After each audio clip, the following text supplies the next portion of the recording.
கதை இல்லாத மொக்க படத்துக்கு கூட பணத்தை கொடுத்து படம் நல்லா இருக்குன்னு சொல்லி இப்போ ரிவ்யூ எடுத்துருவாங்க. அதே மாதிரி பார்த்தீங்கன்னா, எல்லாருக்கும் கவர் கொடுத்து எல்லாத்தையும் பேச வச்சுருவாங்க. பட் எல்லா சேனலும் பின்னால் நிற்கும். எங்கம்மா சிறுபட தயாரிப்பாளரை கூப்பிட்டாக்க அந்த பக்கம் திரும்பி கூட பார்க்காது சேனல்ஸ் எல்லாம்.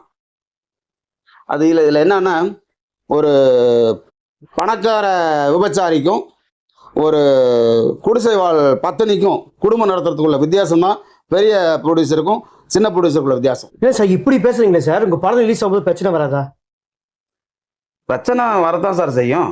அதாவது முதல்ல தியேட்டர் கிடைக்கணும்ல. டிஸ்ட்ரிபியூட்டருக்கு முதல்ல நாங்கள் பெட்டி வச்சில் கொடுக்க வேண்டியதாக இருக்குது. முதல்ல நல்ல ஒரு மனசாட்சி உள்ள டிஸ்ட்ரிபியூட்டர் எனக்கு கிடைக்கணும். அந்த டிஸ்ட்ரிபியூட்டர் கிடைச்சா தான் நான் அந்த தியேட்டர் கிடைக்கணும். அப்போ தான் சார் ரிலீஸ் போக முடியும்.